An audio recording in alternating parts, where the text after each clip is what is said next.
Fam, what is up? I'm Darren Breyer here with with Casey Breyer here to recap the NCAA March Madness. Casey, officially the end of the week here for rounds 1 and 2. A lot to get into. We'll kind of break down some of the games here on Sunday. Talk about some of the good matchups that we have to look forward to. Some of the players that stood out to us here in the first 4 days of the tournament. I don't know about you, but I feel like the tournament's been pretty good so far. Sure, man. What a week, man. What a week. I mean, just it's always crazy when you get 64 teams, the play in and get all that over with, so to speak. But man, yeah, it was a ride. It's cool, man. Get Vegas involved and the teams, and man, you got to see a phenomenal game. I mean, me and you went to Sacramento, the Yep. Golden One Arena, and saw Princeton beat Arizona. It was just the energy level, man. It's a lot different than the NBA. Yeah, it was really unique to be there with so many different different fan bases there. Like you said, we'll talk about a little bit of the matchups going forward. And today's matchups in particular, let's go right to the one we just ended with, which was Gonzaga TCU. That was a good game right from the get go. TCU gets off to a good lead. They get off to what? I mean, they were ahead by were they up by more than 10? I think no, it was at least 9 at some point there. They got up by 10, and then just they get Tim A. I like to call it Tim A. Gets the 2 fouls that kind of. But their offense, man, they even said it at the end of the game. The way they just run things is really good. Like they always get good shots. And with him him at center, what was it with down up by 3? They're able to dump it down to him. He gets the nice little chicken wing layup there for the 5-point lead. I don't know, just that's what makes Gonzaga a tough out. We'll probably get into. They play a little bit more later in the next round. But what do you think of the game that we just saw with TCU and them? That was a good game. Yeah, no, it was a great game. Mark Few, he's been doing it for a long time now. As all these old coaches kind of head out, Coach K and Bill Self with this, condition going on. And, you kind of see Mark Few taking over and Bobby Hurley, so Eric Musselman, different guys that been through the ranks and, as man, just the game itself was a great game. I thought it was really back and forth. High level defense. Drew Timmy, though, man, you can tell a 4-year player. Like you can just tell the difference of the senior player and everything. Is just hey, just give it to me. Like everything's gonna be all right. And he does get away with the calls. To me, he reminds me though. I was watching that game. He's like the good boy Christian Leitner. It's hard not to root for him because he's the 4-year starter, but. I mean, he'll probably have like an NBA role, but just the game itself, though, I thought it was a fantastic game. Yeah, I thought, and Gonzaga proves to be a tough out. We'll get into them playing UCLA a little bit more there with it, a little bit later here with it. What do you think about with that actually? With the next round with the other game, Michigan State Marquette? That was to me the other good game of the day here. That was with Tom Izzo. Like I said, we have the 6th most wins ever as an NCAA coach here. Shaka Smart's a good coach too, but Izzo just has that magic. And I also kind of want to include UConn in this discussion because they beat St. Mary's as well. Obviously, they were a 4 seed, but they always just have a way of those two schools finding their way to the Sweet 16, I feel. Yeah, I mean, I think anytime you do your job longer than someone else, you got more experience, and I mean, players obviously help with what you're He's doing. been there 28 years and 53 wins now. That's still pretty damn impressive. That means you've won a lot of games in the tournament. No, absolutely. I'm just saying, anytime you got experience, you got a foundation of players and what their expectations when you show up on campus. Like, this is what I need from a ball player. And then Shaka Smart, I think to me, I mean, think about the VCU. I mean, that we were growing up. I mean, that's so long ago when Fred VanVleet, it's just incredible to see the growth and maturation where you go from one type of college to, you're making steps. So it's just, there's a difference in programs but at the same time though, man, they're the athleticism and I think the volume of basketball that's getting played nowadays and globally, the D1, the D2, and the mid majors, there's not that far of a drop off if you think about it now. I think that's why we're seeing more upsets. I think that's why we're seeing more 15 and we're seeing more 16s, and we're even seeing Well, if I can say their name straight, I would. Mr. Dickerson's, if they can say it. What Fari Dickerson, if they can play, if they They're, can, you know, they're making a run. They made a push here against Florida Atlantic in the second round, even. So I agree with you. I think the lower seeds, and we're starting to see that. Obviously, not just are they winning the games, but they're also being a little bit more competitive with it. All right, back to Michigan State though, real quick with it. I had picked them to go to the Final Four just because of Tom Izzo. So this is, I mean, I kind of expect them to beat Marquette. They get a little lucky here, maybe in the sense when you say they get to maybe match up against Florida Atlantic or Tennessee. Maybe it's not Purdue or whatever, like they thought. They didn't play. I don't know. It just seems like he has a little mystique. And what do you think about the UConn side of it? They get back. They beat St. Mary's. They're the local team out here. I mean, they have a way of just kind of finding their way down. And their big guys really good as well. They always find their way to the Sweet 16 too. Yeah, if I recall, though, Tennessee's going to play Florida Atlantic, and Tennessee, man, I watched their games. They play phenomenal defense. Like, man, that's some real defense right there. That's SEC defense. That's like football defense, and you can tell the athleticism is probably going to show, coming up. But Florida Atlantic's got some players too. I mean, they can shoot the ball. A couple guys got a little bit too much confidence, but The it's lefty, the yeah, lefty. whether but He was really jacking about it. but It's really good about there. He's they like, said I'm feeling good. I'm they gonna said get these he out. got 30% for the year, but he looked like he was shooting 50% from the year the way he's shooting it. But Those are the yeah, type of guys you need though to upset a team like that. You know what I you, mean? In a game like Tennessee, you got to jack it. You got to hit some threes that they're not Steven Jackson style.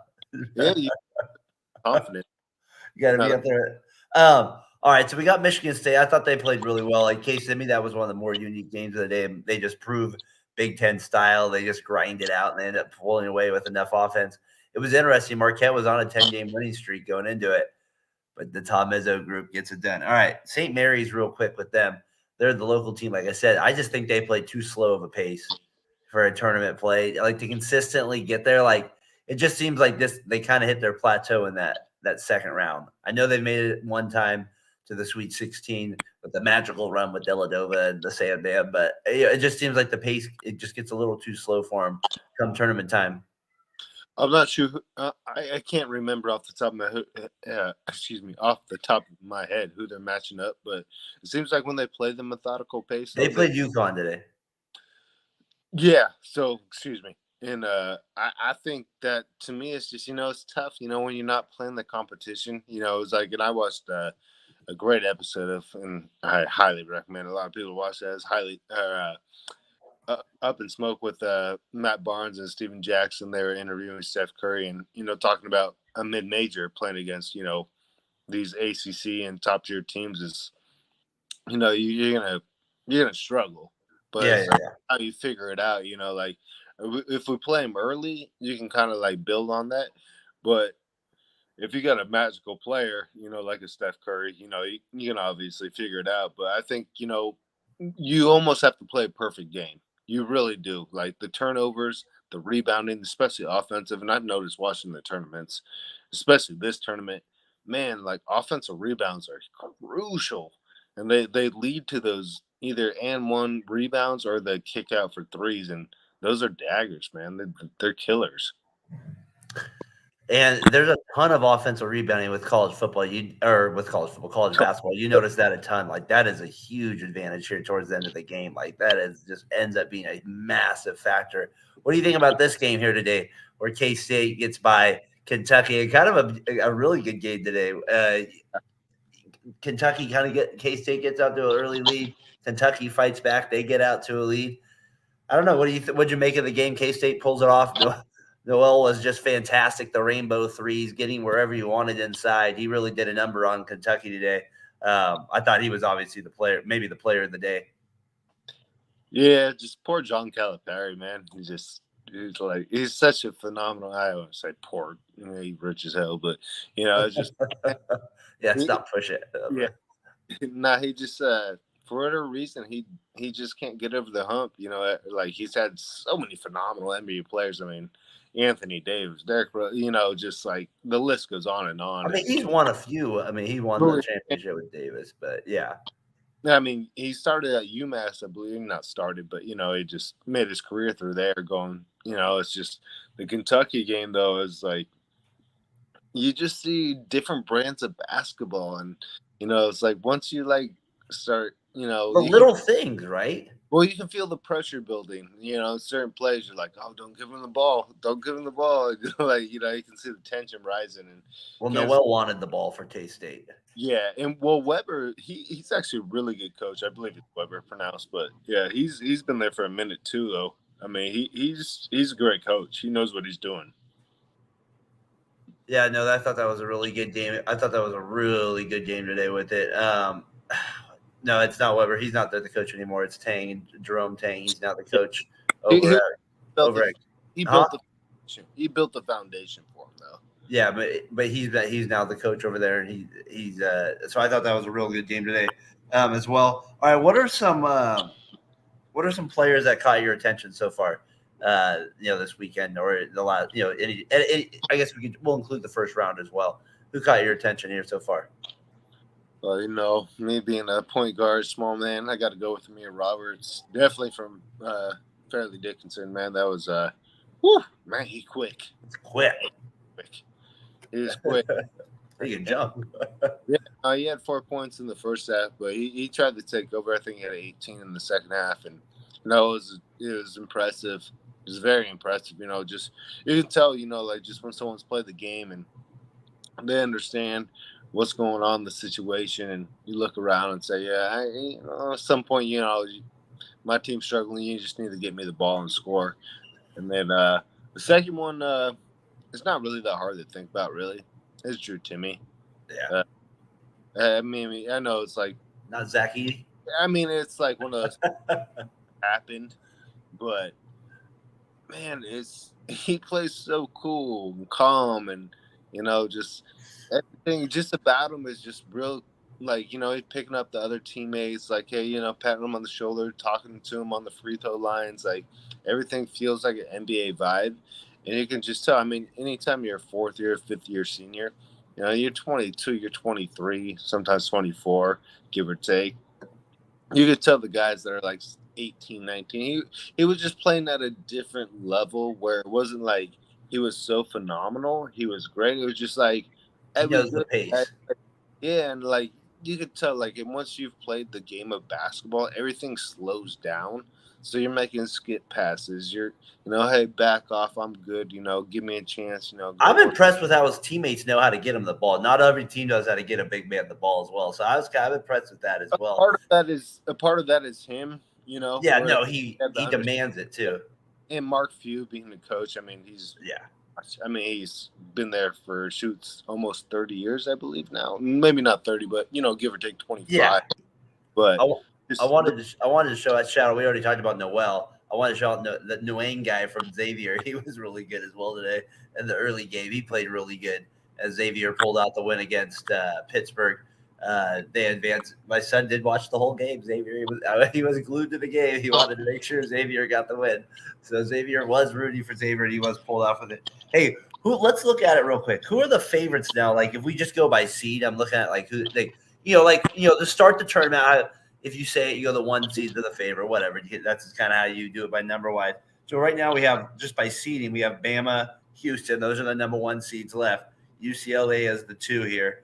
And then we go over to the other bracket here, and we got Texas. So those are like the top seeds left. Do you have another team that you might, does Gonzaga sneak in as a favorite at the 3? Somebody else getting your attention as a San Diego State at 5. Miami, they're looking good at a 5 too. Like, I don't know. Is there somebody that like, or even Arkansas, Eric Musselman taking his shirt off, making everybody feel good? Like, I like how some Adam texted me the other day, or after that, he goes, "Where was that energy on the Warriors? Where was it the first 500 season in like over a decade." So you got you got like a fate. You think like, because like I said, Bama, what do you got? Houston, UCLA, Texas. Those seem like those should be the top teams to you? I would say Bama for sure. I mean, especially with Miller. I mean, he's one of probably consistent. Be a top lottery pick, top 3, top 2. Miami, just their athleticism. They seem to They play look it. good. No, they're very good. Yeah, they play at a different speed. They have a really good guard play. It's kind of funny, sometimes I think, with San Diego State, and I'm like, can you believe like Kawhi Leonard went there? It's kind of a weird school. Like you would never thought that he went there, I but know. they have like they kind of have like a St. Mary's kind of feel about them sometimes, where they make the Sweet 16 or Elite Eight. But yeah, I would say Bama, and then Houston Well, though. St. Mary's would love to make it to the Elite Eight. They can't get past the first. No, but I hear you. They can't make it With past the Sweet 16 usually. Houston with Kevin Sumlin, he's done a hell of a job. Like, Yeah. like to turn that program around, like it's he's done a really phenomenal job, and they have some great players. So I wouldn't be surprised though if They're not the favorite though. they're number one seed. Yeah, you're talking about okay. You're talking about that. What do you think about Texas? I don't believe in Texas. Xavier- Durant's not there. You think Xavier will get him in the next round? I'll go with Does Chavi get him? Does I think Chavi? he gets him. I just don't believe in Texas. They're meant to play football. I meant to play football. It's so unnecessary. It's not even true. Hot take. Hot take. They're meant to play football. And then the other team is UCLA. Smoke weed where they're meant to play football. What do you think about UCLA? I think they're kind of the interesting one to me. Like, I feel like they're just not going to be able to score enough in one of these games. Like, I just feel like they might hit like a wall a little bit. But man, they're physical too, and they got senior leadership. I don't know. I just think they're due for a run here. It'll be very interesting their matchup versus Gonzaga. Mick Cronin's a great coach. I think they're really going to hurt though because they're missing the Pac-12 Defensive Player of the Year. And that's a loss. Like he's probably going to be a first-round pick. He's just that's tough, man. But they do have a stud though. I'm blanking on his name right now. You know what I'm talking about. But man, the freshman made Pac-12 All League. Man, he's got some game. So and then you got Hawkins, James, or Jaime Hawkins, however you want to put it. I'm so glad you said his name and not me before. And then Tiger. I mean, they got some veteran players, and that's where it helps though in the tournament. Like when you got those guys that have been there before. So I think they could make a run. I do see UCLA though. They're like the only Pac-12 team. Arizona, shout out to Tyler. Sorry, brother. I love you. But I think UCLA is like the real team that actually shows up in the tournament. Most of the time what do you think about their matchup with Gonzaga? Because that's who it's up next. The West Coast. Like, it feels like those are the two those might as well be the two powerhouse teams on the West Coast now. Gonzaga might as well just be like, right. Yeah, they're you know what I mean? So it is. It just feels like to me, that's going to be the best matchup in the next round. Or obviously West Coast bias. Yeah, obviously West Coast. But I don't know about the best matchup. Gonzaga, Tivy versus what'd you say?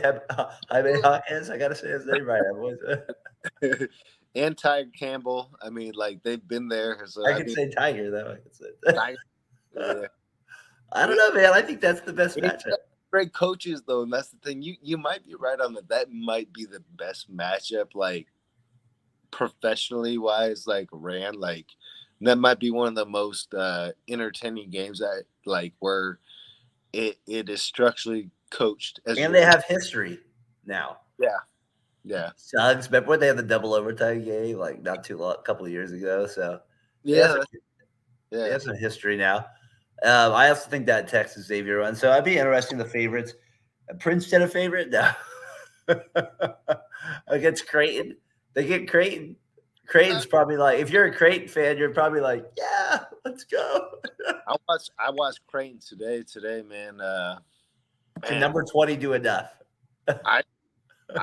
The man from Newcastle. He's from Newcastle. I looked it up. Newcastle, England. Can he get it done? I'm the one that told you he's from England. I knew you said he was from England, but we have the book, and we looked up the city, and it says it's from Newcastle, England. That's Man. Number 11 on Creighton. He's a big boy. It's gonna be tough. They do a nice pick and roll lob game. They got some shooters on Creighton though. They play a pretty good, up pace style. But yeah, I mean Princeton though. I mean they got this. As long as Creighton doesn't play 2-3 zone, because man, they just torched it today. Like I was like, you got to give up that 2-3 zone, and Creighton. To me, though, I just think they're going to be too much athletically. I just don't see Princeton pulling this off. So do you think Miami beats Houston then too? Man, I think Houston wins. I think Houston pulls it off. I just think the better I've randomly seen Houston a lot this year. And I'm starting to they lost to Memphis the first time I saw them, and then they beat Memphis the second time. Or no, they beat Memphis the first time, lost to them the second time, in the championship round in the tournament. But I just like their grittiness a little bit at their guards. Yeah, Sumlin, I think, is just a very good coach. I mean, he used to coach at Oklahoma. I just think he's, it comes down to these games. Players are going to make the plays, but I really Miami has the George Mason magic, though. They got that coach. They got that. Larinaga? They got him, though. He's got more magic than that's the problem. They got him over there. Tennessee. Come on now. You think Adam told me he took Tennessee to win the whole thing? I don't know, man. They do play some damn good defense. They're physical as hell. They were elbowing people in the face. I mean, they were like that guy in Duke. He he had to have a black eye. They were going hard, Tennessee. They played really physical. Oh, I loved it. I was like, this was like Duke playing in the 80s and the 90s. It's about time they got their shit turned around. Can you imagine if they match up with Michigan State in the Elite Eight? Yeah, it's going to be a physical game, Tom man. Izzo will bring 8 clipboards. What's bringing clipboards? What was bringing clipboards like that? I don't know. And then the last one we didn't touch on is Arkansas and UConn. Eric, does he coach shirtless? I don't know if that's legal, to be honest. He wears just a tie. Just shorts and a tie. It says I'm here to coach, but I also want to party. I love Musselman. I don't see him pulling them off. Like I just do not see, I mean, pulling off the t-shirt, yeah, but I have a hard time seeing Arkansas pull that off. Like I'm rooting for them. Don't get me wrong. UConn's tough. UConn's, well, I mean, you think about it, early in the year, they were like number 1 rated. Yeah. Early on. I mean, I'm not going to talk about North Carolina because they're not even relevant right now, but I mean, they were pretty up there in the number 1 ranking, and they fell off obviously because it's a long schedule, 30 games, but I mean, they're a very talented team. So I mean, UConn in the tournament, they're very dangerous, and this year I think they got the right, and it's hard, because when you got like I have 3 or 4 guys that are about 6'7", 6'8". I mean, that's a lot. And Arkansas is pretty heavy on the guards, so I mean that's going to be hard for them. No doubt. Why don't you say we pay the bills here real quick? What's out of these games here real quick? Which one do you want row 1 seats for? Oh shoot, man! You already know that. Come on. You got to think about it. You got time to think about it. We'll be right back. Let's be honest. You're here because you love sports. We love sports too, and our friends over at Row 1 Brand love sports as much as we do. Row 1 Brand sells sports wall art, sports gift watches, and vintage apparel with ornamental designs created from real game ticket stubs and vintage sports memorabilia in their collection. If you want some vintage Golden State Warriors memorabilia, they have that too. It's a sports collector's dream website for anything sports related. Go over to row1brand.com to check out their great inventory. And when you use the promo code VSP15, you'll get 15% off any item on the whole site. That's code VSP15 for 15% off any item on the site. So click on the link below and go check them out. Row 1 Brand, America's best vintage sports art, sports gifts. That's Row 1 Brand there. Casey, you were saying, go use the code VSN or VSP15. You'll get 15% there off anything in the art gallery. NCAA tournament, good stuff. What one would you want row 1 seats for? Variety Sports. You know that. Yeah, right. Which game you want? Which game you want it for? Oof. Which Coming one? up here. I'm taking Zags. Zags UCLA. I Yeah, I mean, convinced you. West I, Coast bias. I would take the Arkansas, but I don't want Eric Musselman sweat flying all over me. So, uh, that's the top one though. That's a tough one for me. I kind of low key wanted that. I kind of think that Alabama San Diego State game might be pretty good, and I really think there's a chance that Houston Miami game. If Miami shows what they showed us the first two games, that could be a good game versus Houston. No, I think that's going to be a great game. I But really that what was, the speed on that game is going to be like an NBA game. That's going to be like that's a high possession game. we got a comment here from Logan. Marquette hates me. Sorry, Logan. Marquette, we're sorry, bud. You had the Golden Eagles. Who are you going to curse this week? Who you got here? You're going to curse on us this week. Yeah, I think also I think Xavier would want to go see Xavier, Texas. That would actually to me that might be a really good game. That should be a primetime matchup as well with those two programs. Sean Miller being a good coach, and but you're rolling your eyes there. Why not? I just can't. I have Xavier winning the whole thing. The only time I've watched Texas is probably when they had Durant and Vince Young. And LaMarcus Aldridge, and that's a long time ago. Augustine, I can't do Texas. What an asshole! What an asshole! Do Texas basketball. I'm sorry. It's stay good at. Stay to what you're good at. You're good on the gridiron. You get on the court. Not so much. That's funny. I mean, what do you think? Rick Barnes left. He's like, I'm out. I can't do it. That's funny, Logan. Thanks for tuning in there. They got Casey there ripping on me about it. I got Logan here talking about good. Now he's picking Xavier, trying to curse that team out there. You curse my son's team out there. You kill a little kid's dream out there. You do that too. All right, so moving on here. We talked about through most of the games here. Any final thoughts on the what we saw this weekend? Anything that stood out? Obviously we talked about going to it, but just kind of from the players you saw. Teams that stood out. Any final thoughts here before we call it a show here? Yeah, I just love how me and you talk about a little bit, off air here, but just a different environment from the NBA games. You got family, you got friends, you got fraternities. Everyone's showing up, showing out. They get loose as a goose at 10:30 in the morning. Having some drinks. They get it on, but it's a friendly environment too. It's not. Wasn't it cool seeing that Boise State band over that restaurant, or with everybody there, that was pretty cool too, huh? Yeah, and it's just everyone's just it's like a big party, man. And even when Princeton was kind of tapping Arizona's ass at the end of the game, and let them know what's up, and the lady told me behind me, she's like, "You gotta sit down." And I was like, "I can stand if I want to," and her husband's like, "Yeah, you're right, honey." And she gave me a 5. We're hella cool, kosher, and just it's not like I'm gonna beat you up in the parking lot. It's just we're just all here to have a good time. We're rooting for our teams, and it's just a blast to be out there, man. It's like I'm in my mid-30s. Me and you kind of went to community colleges, so we never got the experience the D1 setting and everything that went on, and going to all the games and knowing all the damn cheers and all that. But you get to see them, and it was a special experience. We got to go with our mom, my sister, who played. Yeah, that was fun.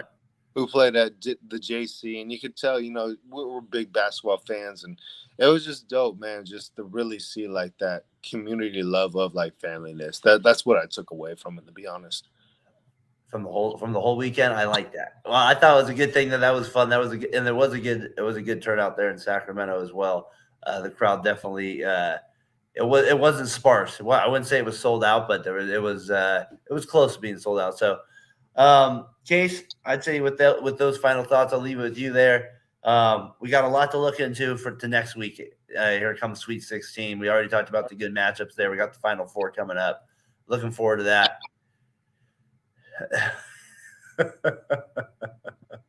Dare I ask this, Logan? Let's say, Casey, let's see what he said. He says, "Casey, I need you to tell me if Darren's fadeaway shot is really that great." Damn it, it is that great. Damn it. Come on, Casey, you can't lie to him. It's not that. It's good enough to win some rec league all-star games. It's a bubble butt. You ain't gonna stay away from it. I tell you that. You don't want to get it rolling. You don't want to get it rolling. You don't want to get it rolling. Don't get that shot rolling, man. It's too good. It's unstoppable. My favorite one was in the front yard where you could bake it in off the hoop. That was invincible. You could just throw it over your head and just hammer it off the backboard. Remember that? The one that was you could just in the front yard. The parents had the one. It was just like literally would bounce off like that. You could like throw it 100 miles per hour up the backboard. Oh, that fat boy fadeaway claps back at you. I know that. I did it. Well, Logan, appreciate you tuning in with it, man. I think we'll be doing this a little bit more next week. You'll be hopefully joining me for the ones when they start up next week as well. That was not the answer he was expecting. I'm sure it wasn't. When you get me and Casey together, there's a lot of, they get the brother combination here. It's a little bit different than the McGurk Dairy combination. So they get all three of us, it goes even crazier. But Case, so hopefully next week we can do this again. Like we said, there should be some. We'll know the Elite Eight. We'll kind of break down those games as well. Obviously, you know college basketball. I watch a lot of it now really with the tournament here starting up. So look forward to doing that with you, man. And until then, peace. Peace, man. Peace. Later.